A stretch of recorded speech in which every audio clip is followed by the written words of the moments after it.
जात आहेत, विशेषतः हिंदुत्वाचा विषय।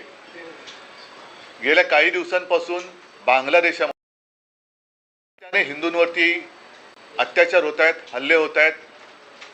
तुम्हाला सगळ्यांना कल्पना असेल, एक 2-3 महिन्यापूर्वी बांगलादेशचा क्रिकेट संघ आपल्या देशात आला होता, हिंदुस्थानात आला होता।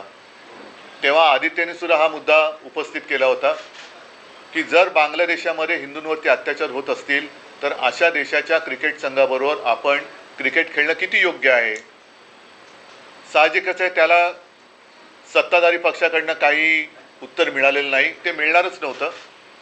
आत्ता सुद्धा गेले काही दिवस मी पाहतोय, आज मी तुम्हाला सगळ्यांना बोलवण्याचं कारण एवढं आहे की सातत्याने हे हल्ले सुरूच आहेत।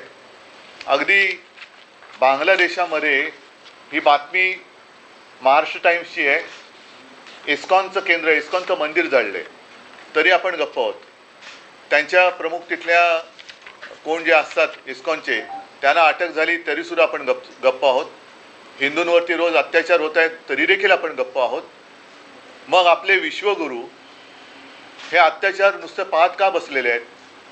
माझी पंतप्रधान नरेंद्र मोदीजींना विनंती आहे तमाम हिंदूंतर्फे की जसं आपण एका फोनवरती युक्रेनचं युद्ध थांबवलं होतं, तसंच बांगलादेशमध्ये जे काही हिंदूंवरती अत्याचार होत आहेत त्याबद्दल आपण काहीतरी भूमिका घ्यायला पाहिजे, पावलं उचलायला पाहिजेत। कारण इथे नुसतं बटेंगे कटेंगे फटेंगे वटेंगे असं करून काही उपयोग नाही आहे। जिथे काही नाही आहे तिकडे छाती फुगवून दाखवण्यात काही अर्थ नाही आहे, पण जिथे अत्याचार होत आहेत त्यांना आपली धमक दाखवण्याची आज गरज आहे। आणि त्याच्यासाठी आपण काय करणार आहोत? कारण काल आमच्या खासदारांनी माननीय पंतप्रधानांच्या भेटीची वेळ मागितली होती, पण त्यांना ती नाकारण्यात आली।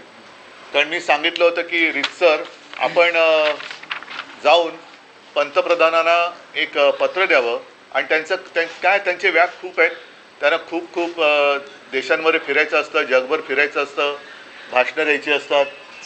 तर कदाचित त्यांच्या नजरेत बांगलादेशामध्ये होणारे हिंदूंवरचे अत्याचार लक्षात आले नसतील, जसं मणिपूरचे आलेले नाहीत, तसंच हिंदूंवरचे अत्याचार बांगलादेशात होत आहेत, मंदिर जाळलं जाते, आणखीन काय काय होते, संपूर्ण सगळ्या काय बातमी येत नाही आहेत। तर केंद्र सरकारने तात्काळ काय पावलं उचलणार आहेत हे स्पष्ट केलं पाहिजे। बाकीच्या चर्चा तूर्त एक दिवस बाजूला ठेवा आणि संसदेमध्ये बांगलादेशात होणाऱ्या हिंदूंवरती अत्याचारांबद्दल केंद्र सरकारची नेमकी भूमिका काय आहे आणि आपण काय पावलं उचलणार आहोत। त्या सुरक्षित आहेत, असलेले जे सारे गोरगरीब हिंदू आहेत ते मात्र हे त्यांनी सांगायला पाहिजे। आणि जसं बांगलादेशामध्ये इस्कॉनचं, मला खरं म्हणजे आश्चर्य वाटलं, संतापही आलाय की 2 बातम्या, कदाचित ही मंदिरं एवढी महत्त्वाची नसतील त्यांच्यासाठी, पण ही कालची बातमी आहे सकाळमधली, सिडकोचा डोळा। हे कुळांचे भूखंड कोणाला मिळणार? आता सध्या भूखंड कोणाला एकालाच मिळत आहेत, तर हा सुद्धा भूखंड जो आहे सिडकोचा, हा सुद्धा त्यांनाच जाणार आहे का? आणि मंदिराचा जो काही भूखंड आहे तो त्यांना जाणार आहे का? दुसरं सामनाची बातमी आहे, ही सुद्धा मोठी बातमी आहे। गेल्या 80 वर्षापासून दादर रेल्वे स्टेशनच्या इथे असलेलं हमालांनी बांधलेलं, जो हमाल कष्ट करतो त्या हमालांनी बांधलेलं मंदिर गणपतीचं आणि हनुमानाचं हे भाजप सरकारने त्याला नोटीस पाठवली। ती नोटीस माझ्याकडे आहे की तुम्ही रेल्वेच्या जागेवरती अतिक्रमण केले 80 वर्षापूर्वीचं मंदिर हे पाडायला निघाले। मग तुमचं कुठे हिंदुत्व? कसलं हिंदुत्व आहे तुमचं? आम्हाला तुम्ही जेव्हा प्रश्न विचारता तुम्ही हिंदुत्व सोडलं का? मग तुम्ही काय सोडलेलं आहे आत्ता? ना तुम्ही आमच्या इथली मंदिरं वाचू शकत, ती तुमच्याच राजवटीमध्ये रेल्वे प्रशासन पाडतंय। सरकार आणि राज्य सरकार ढिंब आहे। सिडकोच्या मंदिरावरती कोणाचा तरी डोळा आहे, त्या जमिनीवरती बांगलादेशामध्ये मंदिर जाळलं जाते, हिंदूंवरती अत्याचार होत आहे, तरीसुद्धा गप्प बसणाऱ्यांचं हिंदुत्व नेमकं त्याची व्याख्या आणि त्याचा आकार उकार तरी काय आहे हे मला एकदा त्यांच्याकडनं उत्तर मिळायला पाहिजे। म्हणून मी आज तुम्हाला सगळ्यांना बोलवलं, कारण त्यांना आम्ही रितसर भेटीची मागणी केली होती, ती त्यांनी दिली नाही, म्हणून नाईलाजाने मला आपल्या माध्यमातून त्यांना हा प्रश्न विचारायला लागतोय। पहिल्यांदा आणि मग नेशन विशन इलेक्शन आहे, ते त्यांना फक्त इलेक्शन पुरतंच त्यांचं हिंदुत्व बाकी आहे का? हिंदू त्यांना फक्त म्हणजे नुसती मतं नाही आहेत, हिंदूंना भावना आहेत। त्याच्यामुळे वन नेशन इलेक्शन वगैरे ज्या काही गोष्टी आहेत ह्यांचं हिंदुत्व हे फक्त इलेक्शन पुरतंच मर्यादित आहे का? हा सुद्धा प्रश्न आहे की हिंदू राहिले फक्त मतांपुरते एवढंच त्यांचं हिंदुत्व आहे का?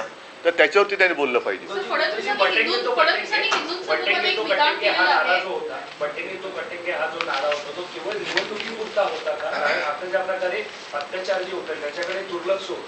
हो, तसंच माझं म्हणणं आहे की यांचं हिंदुत्व हे मतांपुरतं आहे. फक्त हिंदूंची मतं पाहिजेत, त्यांना भयभीत करायचं, त्यांना घाबरवायचं, त्यांची मतं घ्यायची आणि आल्यानंतर स्वतःच त्यांची आता मंदिरं पाडायला निघालेत ही लोक. मग यांचं हिंदुत्व कुठे? आता कुठे गेलं यांचं हिंदुत्व? म्हणजे आता मंदिरं कुठे सेफ आहेत? अगदी बांगलादेशात पण नाही आणि आपल्या मुंबईत पण नाही आहेत. म्हणजे एक आहे तो सेफ आहे, ते कुठे मंदिरं कुठे सेफ आहेत?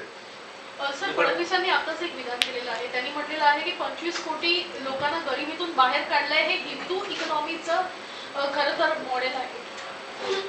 कालचीच एक बातमी आहे की महाराष्ट्र देशामध्ये बेकारीत नंबर 1 वर आहे. ही कालची बातमी आहे.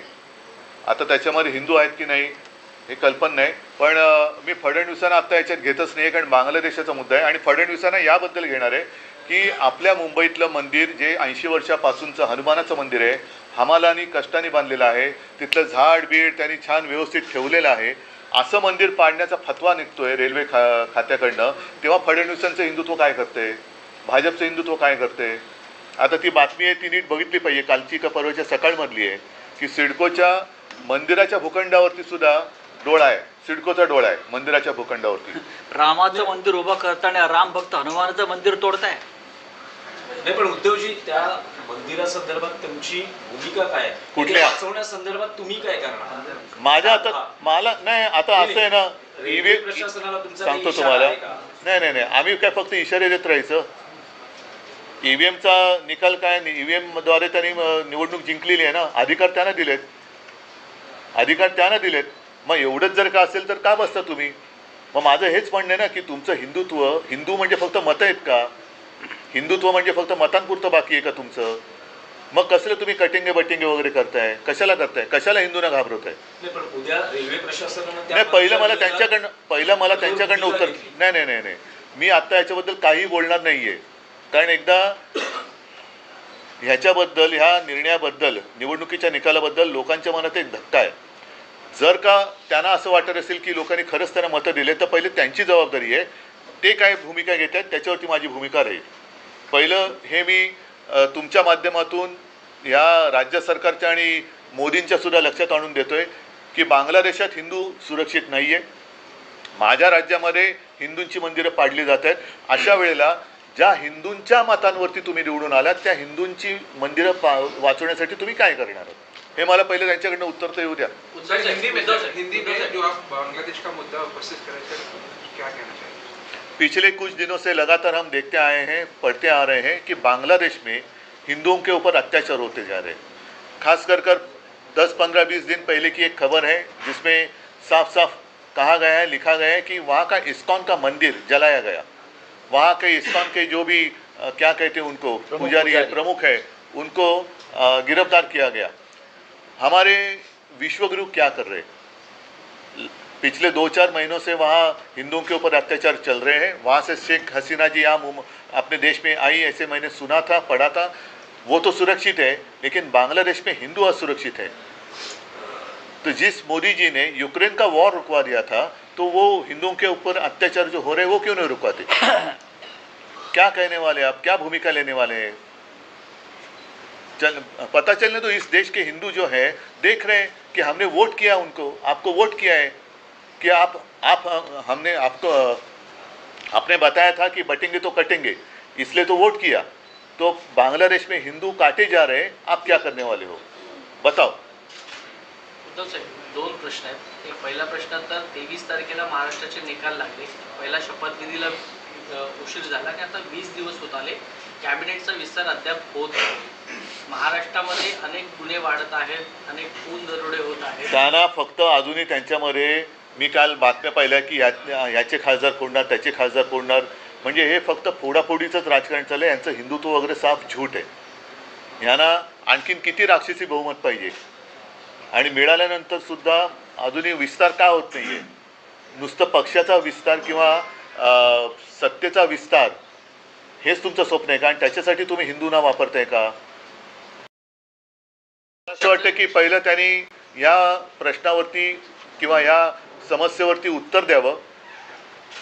पूर्ण देशातले नव्हे तर कडे एका अपेक्षेने बघतायत, आशेने बघतायत की आज बांगलादेशातल्या हिंदूंवरती ही परिस्थिती आली असेल तर इतरांची काय हालत आहे. उद्धव साहेब, दुसरा प्रश्न असा आहे की शरद पवार आणि अजित पवार कौटुंबिक जरी घट्ट नातं असलं तरी राजकारण मी आता दुसऱ्या कोणत्याही विषयावरती बोलणार नाही.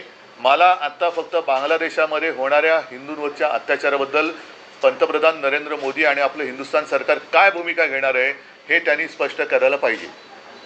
सर 23 तारखेला शपथविधी झाला, आपण नव्हता त्या शपथविधीला, नंतर काय बोलणं झालं? बांगलादेशामध्ये जे हिंदूंवरती अत्याचार होत आहेत त्याच्याबद्दल नरेंद्र मोदींनी आपण काय करणार आहोत हे भूमिका पहिली स्पष्ट करावी. महाविकास आघाडी काँग्रेसला सोबत घेऊन शरद पवारांचा पक्ष सोबत घेऊन आपण बांगलादेशाच्या दादर स्टेशनवरचं 80 वर्षापूर्वीचं हनुमान मंदिर ते पाडणार आहेत त्याच्याबद्दल त्यांनी उत्तर द्यावं. चला सगळ्यांना धन्यवाद. याच परिणामावरून कोविडमध्ये महाविकास आघाडीला घेण्याचा प्रयत्न केला होता, मात्र आताची त्यांची मंदिरांबाबतची भूमिका तुम्हाला संशयास्पद वाटते का? संशयास्पद नाही, ही याला काय भूमिकाच म्हणत नाही. मला असं वाटतं मी बोललोय ते पुरेसं आहे. त्याच्यावरती त्यांच्याकडनं उत्तर येणं किती अपेक्षा करू याची मला काय आयडिया नाही आहे.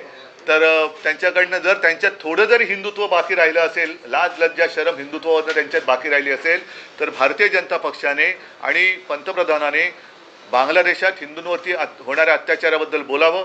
आमच्याकडे येण्यापूर्वी बांगलादेशचा क्रिकेट संघ आपल्या देशात आला होता, हिंदुस्थानात आला होता, तेव्हा आदित्यने